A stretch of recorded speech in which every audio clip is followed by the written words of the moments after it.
Hello, and welcome to Write, Submit, Succeed, a Nurse's Podcast. I'm Jules Nias, American Nurse Journal's Editorial Director. And I'm Sherry Mee, Executive Editorial Director for the American Nurse Journal. Thanks for joining us in this special Nurses Week episode. Today we're going to talk about Your Voice Matters, how writing can inspire other nurses. Nurses have powerful experiences, clinical insights, and innovative ideas. And when we write about them, we don't just reflect, we can influence practice, support colleagues, and inspire change in healthcare. And we're joined today by two wonderful guests, Pam and Lillee. Dr. Lillee Gelinas is the Editor-in-Chief of American Nurse Journal and is an Associate Professor and Patient Safety Section Director at Texas College of Osteopathic Medicine and UNT Health. Dr. Pam Cipriano is Editor Emeritus of American Nurse Journal and immediate past president of the International Council of Nurses. Welcome to you both. We are so thrilled you are here. Thank you. Glad to be with you. So let's start with the question we hear a lot. How do you actually begin? Pam, how can first-time authors make a plan to submit an article? I think the most important thing is to start thinking about what is it that you know and that you would like others to also learn from what you have to say. All nurses have meaningful experiences, whether they're involving care or reflections and action on a current issue. Also think about, are there other colleagues that have been involved in a project or something that you've been working on that you want to come together with to write?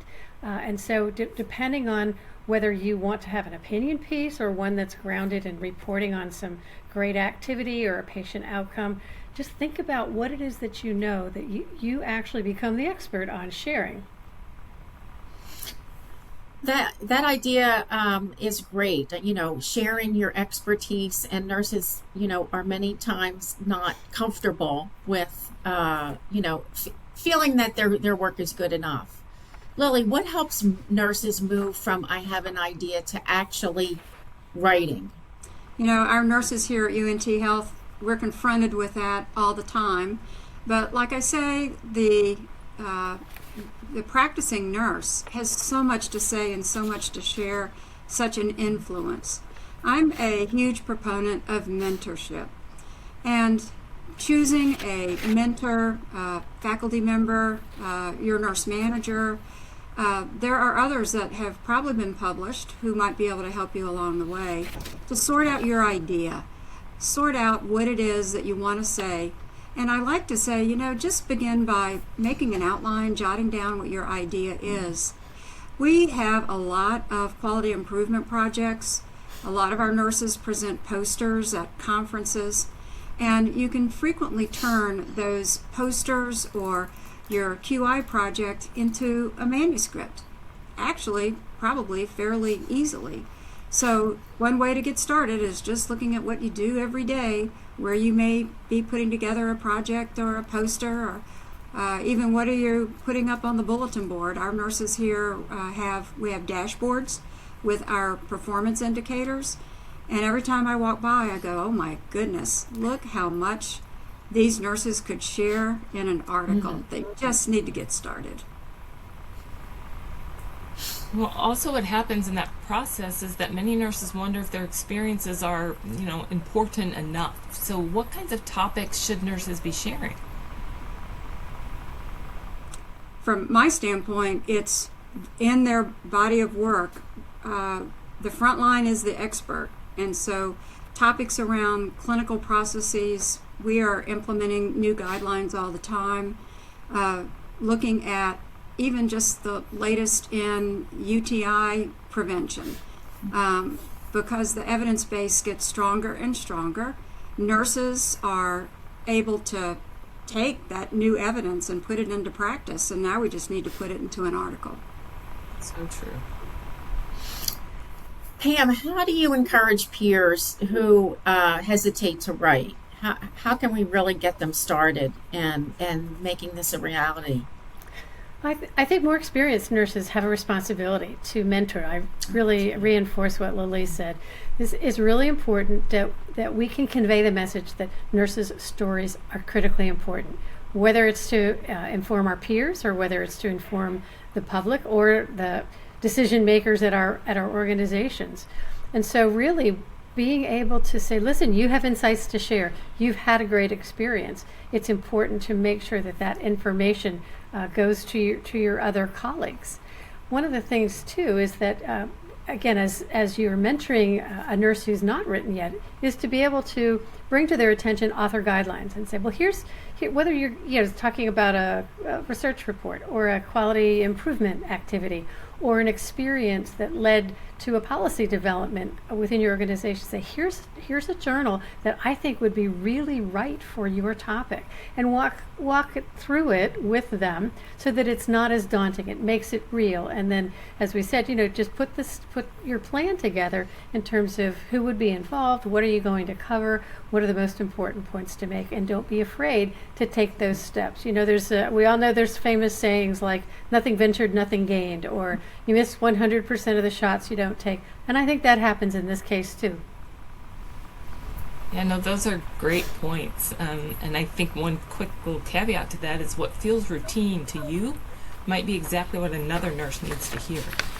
Mm-hmm. Let's talk about your own experiences. Pam, can you tell us a little bit about your first publication and what that was like? So, of course, I had to look back and thinking about publication. And it was about 5 years after I had graduated from my diploma program. And I actually wrote an article for Imprint, which is the journal of the National Student Nurses Association. And it was on hints for the new graduate, surviving in the workplace. And that was many years ago. But again, it was a great start because if we look at that evolution, Imprint is a student-led and magazine that has great encouragement for individuals to publish as students as well as early career nurses, because we were not really encouraged back then to be writing for publication. That was what the scholars did. That was what the experienced nurses did. So again, I think that's what was important to me. And then I went on to, as I then finished my master's degree a few years later, went on to write about important issues, whether they were in the regulatory environment or other aspects of nursing advancement, and then also in my areas of specialization in pathophysiology. So again, take what you know, where you're an expert, say yes to other individuals who ask you to write with them or write for publication in a book or something like that. I mean, that's the other thing is you got to step up and you got to say yes. That's awesome. Good advice. Lillee, what was your first publication experience like? Like Pam, I had to go in the Wayback Machine. And I actually found it. It was 1974. I was president of the Louisiana Student Nurses Association, and therefore I was a delegate to the ANA House of Delegates in San Francisco. I was so proud to represent the state. I found my scrapbook with the old pictures, even my ticket. And so when I returned, I wrote an article for the Louisiana Student Nurses Association about my experiences at the ANA House of Delegates. And it was probably a 5-year hiatus. After that, I went into the U.S. Navy Nurse Corps. I didn't publish during that time. I served during Vietnam. I was a little busy. But when I got out, I used my GI Bill to get my master's degree at the University of Pennsylvania, and that's where my publication gene got turned on. I took a job with Springhouse Corporation as a clinical editor, and so I actually looked back. My first formal article was written for Nursing 79 magazine, and it was called Written Drug Policy a Must, because one of the things that I had found is that we do workarounds as nurses to get jobs done, don't we? But workarounds can lead to normalized deviance and actually go off path of what we're supposed to be doing. So I found my first article as an RN, Written Drug Policy a Must in Nursing 79. Wow. That's awesome. Thank you. That's awesome. That's great. So wanted to ask you as well if you could share a moment where something you wrote had an impact on another nurse. I know that my most recent editorial in the April edition of the Journal was about residency programs. Yes. I get pretty, I don't know what the word is, agitated maybe, as I see residency programs for onboarding new nurses into practice getting cut in this day and age of real financial pressure. And I just think it is so foolish to do that, because residency programs, I have great experience as a chief nursing officer for over 30 years with them. They are outstanding onboarding opportunities, increases retention, increases patient safety, but most importantly, increases confidence and competence in a new nurse. So I write all of my editorials in my own words. I don't have a ghostwriter like some editors-in-chief at some journals. I wrote my own words, and I was pretty passionate about it. Our journal must have hit the street maybe 2 days. And I had this impassioned letter to the editor from a nurse about that very topic. I was thrilled that I had made an impact even on just one nurse. Mm-hmm. But I think when we publish, I always have that reader in mind when I'm writing. I'm always thinking about who's going to read this, how can I impact them, how can I instill positivity in this day and age of, golly, it's like negativism is all around us. But when you think about it, we have such great influence as nurses, and putting that positive influence into words can have far-reaching impact. So that's my latest one. I was so thrilled to read that. Well, I can also share many of the editorials that we have both written, I think, strike a chord with our readers. And what's great is that it gives us an opportunity that most nurses don't have, which is to reach this broad audience. And I will remember one, I can't tell you whether it was the title or whether all the content, but one of the editorials that I wrote, I titled Sacred Cow Roundup. Because we know in our organizations, we have many sacred cows that for some reason are really hard to get rid of, really hard to put out to pasture. And so again, struck a chord that we keep recycling the same issues. We are not solving some of them problems. We're not asking our front line to help us with solutions. So that was a meaningful one that also garnered a lot of response.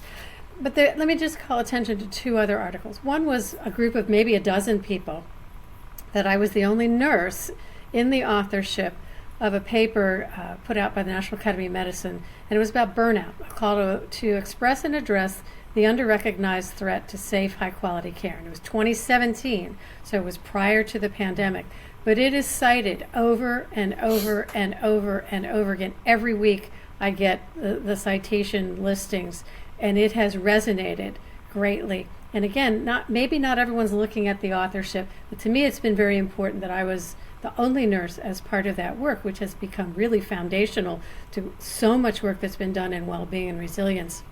And then in 2018, I wrote an editorial in the International Nursing Review, which is the journal of the International Council of Nurses, and it was a look back. It was 100 years on the Spanish flu and keeping nurses safe.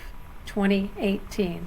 And of course what we saw was we weren't ready to keep nurses safe in 2020 and beyond for the pandemic. So in many respects, what I wrote about ended up being somewhat predictive of the dilemma we were in, having not really prepared as a world to be able to keep nurses and other caregivers safe. So sort of words to the wise in terms of how we need to really internalize some of what nurses are writing about in order to be able to respond to future concerns.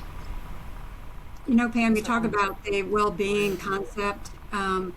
We just had our editorial board meeting last week, and I learned a new term called well-discovering. We can't just go from maybe what our current state is to well-being. There's a path there. So I'm thinking we need to resurrect what you wrote and republish it in the journal. It would be so appropriate. Those are great examples that bring the value of writing to life and bring it straight home for nurses. Thank you both for sharing those. So why is it so important for nurses to write about practice change and quality improvement projects? Well, improving care is really at the core of nursing. We never accept that things will be static, and we are always looking for how to do it better, how to have a better outcome, how to make sure that we are learning as we do it, and then we share that knowledge and what improvements that we can make. The formal work within quality has been going on for more than 2 decades. Lillee's been a leader in those movements as well. And we know that sometimes it is the smallest change, or what nurses may not even recognize is really a fundamental change in something they're doing that has huge rewards downstream for patients. It's been nurses that really develop the issues around identifying failure to thrive and how to make those interventions. It's been nurses that have really understood some of the infectious disease precautions that must be taken in order to protect patients and protect staff. It has been nurses that have really recognized things like, brushing patients' teeth is really important for lots of reasons, and partly, preventing pneumonia and the sequelae that often happen. And so I think it's again recognizing that quality improvement, while it's everyone's responsibility, the nurse is often core in terms of those interventions that may seem small in the moment, but again can have significant effects. And so we need those to be written about. We need those to be shared beyond a unit, beyond an organization. Pam, you had such a tremendous influence on me as president of the International Council of Nurses. You were a tremendous mentor to me as I took over this role when you stepped into the ANA presidency. And I think about, again, that mentoring, that holding another nurse's hand. And when it comes to the light bulb that went off for me when you were president of ICN, are the nursing issues that we have here in the United States are so germane around the globe. And when a nurse writes about improving care, thinking about the impact across the whole planet, it really opened my eyes that we share a lot of the same issues, a lot of the same workforce issues. It's the front line that's the expert. It makes me crazy that organizations spend all this money on consultants when your best consultant is the person at the bedside. They know what's going on. They know what needs to be improved. And we need to be on that constant learning journey. I like to say every nurse is a lifelong learner. We never stop learning. Yes. Just because we have a license and just because we have a couple of degrees, that's not where the real path to excellence is. The path to excellence is that constant attention to improving care, improving the experience of nurses, improving the experience of patients. And at the end of the day, every single nurse, I think about the millions of nurses, every single nurse has something really important to share. I just really want to encourage everyone to pick up that pen and get started. It can be a lot easier than you think. Absolutely. Yeah, that's how we move our profession along, for sure. That's This right. nursing profession is one shared idea at a time. That's amazing advice. Thank you for that. Lillee, can you share an example of where a nurse's article inspired change elsewhere, maybe at your institution, or you might have some other examples? I interviewed a nurse who was the victim of workplace violence. A patient had assaulted her, and it was jarring. I also think it was transformational for her to talk about it. And so we put that content together. I wrote about it, and I had no idea it was going to have such a big impact with other nurses, because some nurses don't realize what constitutes workplace violence. Some nurses don't realize that the Joint Commission, which accredits a lot of hospitals, have standards around workplace violence. Mm-hmm. And the Joint Commission says it's not just punching and kicking that's workplace violence. It's harassment, it's intimidation, bullying, all of those are clustered into that category of workplace violence. So when I wrote about this experience of this one nurse, and it began with a very intimidating patient and moved to the patient actually assaulting and hitting her. Reading that had to inspire, I guess, so many other nurses in our organization who had really felt reticent about speaking up. Oh, I can't speak up. They're not going to do anything with what I report. And it was almost a way just to make it okay to say, I don't like what I'm experiencing here, and maybe I need to report it. So by writing about it, writing a true story, and giving permission to others to report what happened to them, that's big impact. Yeah. It's the power of sharing. That's awesome. Yeah. So a question that, or what we see a lot in our work, Jules and I, is nurses who feel that their experience isn't worth sharing, or it's not special enough, or they're not expert enough. What would you say to those nurses who feel their experience isn't worth sharing with others? I think a lot of times people who are just at the front of their careers, who maybe have not been encouraged by their student experience or their, again, early career experiences, again, need those mentors around them. They need to be talking with people who believe in the success of helping nurses develop. And part of that is, again, valuing that nurse's experience, the words that nurse has to share. I think the example Lillee gave just now is that sometimes it is that personal experience that can be so meaningful to others. And it may take a while for it to come out. But again, that's also where mentorship can be very helpful, whether it's help in writing or connecting an individual to someone else who can, again, reinforce how worthy they are in terms of being able to share that information. There may also be a misconception that every article has to be a research article. Not every article needs to be that at all. And so there's a lot of value in opinion pieces. There are a lot of value in case examples. We use the word story, and we shouldn't use it lightly. The story is what makes the experience come alive, and it makes it real for people. And it can be incredibly helpful to the individual to know that when they're sharing something that made a difference, was a meaningful interaction that they had, whether it was their personal life that was involved, or their interactions with a patient or a family, or a situation where they spoke truth to power, or whether they took advantage of their advocacy efforts. Again, I think what I would also reinforce, having been for many years a strong advocate of participation in our nursing associations, we need to tell those stories of action. We need to be able to say, this is how nurses are trying to transform healthcare. Here's the experience that I had. Only the individual writing knows the expertise and knows that content. And so it's really saying you got to tell your story. So how can nurses move past the fear of rejection? I think it starts with, and I'm glad you called that out, because a lot of nurses are thinking, I don't want to be rejected.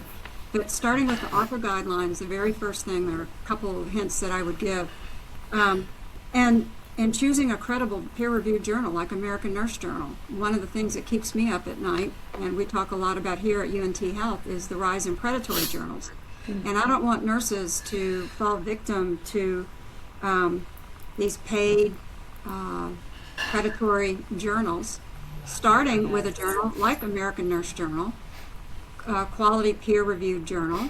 And Sherry and Jules are really good at helping first-time authors get going. I don't know a whole lot of journals that put as much time and effort into helping first-time authors like American Nurse Journal does. It's a great place to start.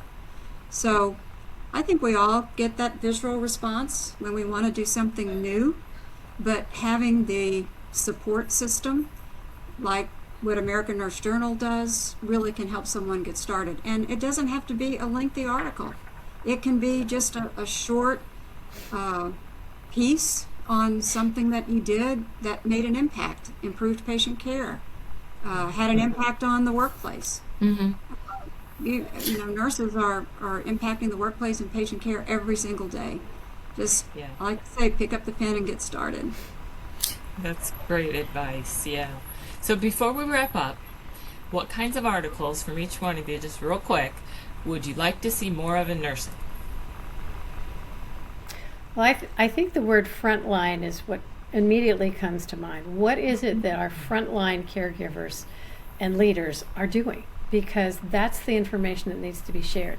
If we want to be able to change healthcare, if we want to be able to advance nursing, we have to be listening from the bottom up, and so we want to give voice to those individuals who may not have a title to feel like their ideas are going to get traction or their ideas are going to get implemented. So let us hear from individuals. What about the working conditions? We know that's fundamental to patient outcomes. We know it's fundamental to retention of nurses. We know it's fundamental to the economic impact of care. Let's hear from our frontline about how they're trying to influence change. What are the steps they're taking in order to address policies, as well as bring together forces within their own places of work to improve working conditions as well as systems and that readiness and protection. And then also, what else do our frontline need to make sure that those who are more senior or those who may be in more decision-making positions really appreciate about what nursing is today, what nursing needs to feel supported, valued, and respected, as well as how do we make sure that then up that chain, we're also amplifying the amazing outcomes that nurses are getting, the impact that they are having on one patient at a time, one family at a time, one community at a time, to be able to highlight, because we have to share that information to tell the stories together. We can't just expect each individual to be the ones that share that knowledge, but also, again, be able to amplify that through our organizations, our associations, our community leaders, because we've been saying for more than a century, the impact that nurses have. We have got to make it, we've got to make it stick. We've got to be able to show that impact. And I would say yes to what Pam has just said. What I would like to see, practical and tactical. That's what our readers value. We are a practice journal, not a research journal, and so more about practice. But as we launch into National Nurses Week, as we celebrate Florence Nightingale's birthday, believe it or not, I would love to see the magic of hand washing. I can't believe that Florence Nightingale presented to Queen Victoria in 1858 why soldiers were dying in the Crimean War, and it was because of infections due to the lack of hand washing. And here we are in 2026, and we still can't wash our hands every day. You wouldn't believe what we go through here in terms of gel in, gel out, or hand washing. Is there some magic to this basic nursing practice that others could learn from? I'd also like to see how nurses are incorporating artificial intelligence into their practice, not to replace practice, but to supplement it. Kind of like, a couple of years ago we said, robots are going to take over nursing practice and nurses aren't going to have jobs anymore. Well, that's not true. I don't know if you've seen some of the robots that are out there that are actually helping watching the patient, especially the cameras and the robotics for rural hospitals that don't have intensivists and respiratory therapists enough in their ICUs, and so this distance care has really been helpful. So now we're off the robots going to take over train, and now it's the AI train. How are nurses incorporating and using AI to their advantage to improve care? That is wonderful, amazing advice from both of you. Thank you so much. And thank you, Lillee. Thank you, Pam. Thank you for your experience, your time today. I'm positive it's going to impact every nurse listening. So let's close with one key takeaway. When nurses share their experiences, they open a door for another nurse to improve care. So this Nurses Week, we encourage you to see yourself not only as caregiver, but also as an educator, an innovator, and a nurse writer. Because your voice matters. and your voice can inspire the profession. So thank you for joining us at Write, Submit, Succeed. And we'll see you next time. Thanks.